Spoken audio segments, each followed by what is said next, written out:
If you want the game to play itself, Zhuang Fangyi is a must-pull. Arknights Endfield has hosted a bevy of great characters to pull from recently, but Zhuang Fangyi, I think I said that right, has been one of the few must-pulls, especially if you're a new player. Unlike a unit like Yvonne, who's a bit similar in terms of damage output, Fangyi's gameplay loop is not only much easier and less technical, but she also doesn't require a single 6-star teammate, as in fact, her best team is entirely 5 stars whom you probably already pulled or will pull while rolling for her. If you've ever played Zenless Zone Zero, she's exactly like Ye Xingguang from that game in that she basically plays the game for you and also has a very hard name to pronounce. Her ultimate grants her permanent super armor and a self-sustaining energy loop, while her skill damage multipliers remain over 1000% when her ult is activated in tandem with 9 Sunder Blades, her unique gimmick. She also only consumes skill points, so her damage is sustained, whereas characters like Lava Cakes are limited to specific burst windows. And she also outputs 80% of the damage on the team, so the investment cost for your teammates/support units is extremely low, allowing you to focus all your farming on her first and foremost. Even outside of boss fights and situations where you're not fighting long enough to pop the ult, so basically regular exploration, she still delivers solid damage, and she even makes farming a breeze as she speed clears material dungeons if you start one with the ult fully charged. So it's like literally throwing your credit card at the enemy and watching it die.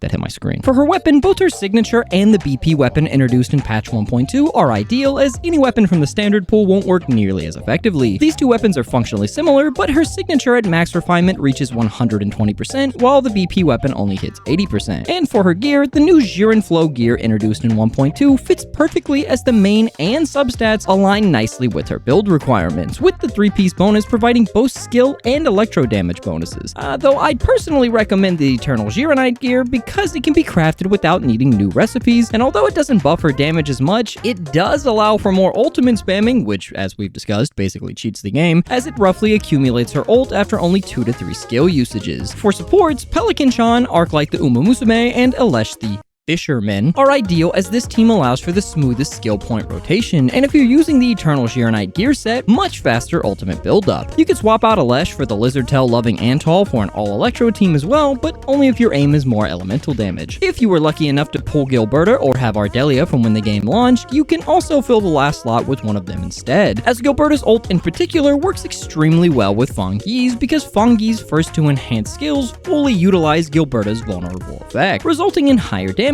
but the rotation stability is a bit wonky, so ideally you'd use Antal or Elesh instead. And assuming you do go for the most ideal composition of Perlica, Arklight, and Elesh, then Perlica's gear would be the newly added Queen Bow Stockade gear set, as it reduces combo skill cooldown, increases electrification uptime, and arts intensity increases, while also enhancing the vulnerability effect caused by Perlica's combo skill electrification. And Arklight will want the newly updated Frontiers gear set, at least the first 3 pieces, alongside the Ultimate Gain Redeemer Seal for the 4th slot. This allows her to use her ult at anywhere from 4 to 5 combo skills, depending on her ultimate gain efficiency, and for Elesh, he'll also want the newly updated Frontiers gear set, but the entire one this time. Doing so allows him to proc his ult relatively quickly after around 6 combo skills, so you'll be ultimate spamming for days. By pulling, you are guaranteeing a 100% uptime on gameplay and a massive return on investment with only a 20% debuff to your credit card. Why am I reading it like it's a skill?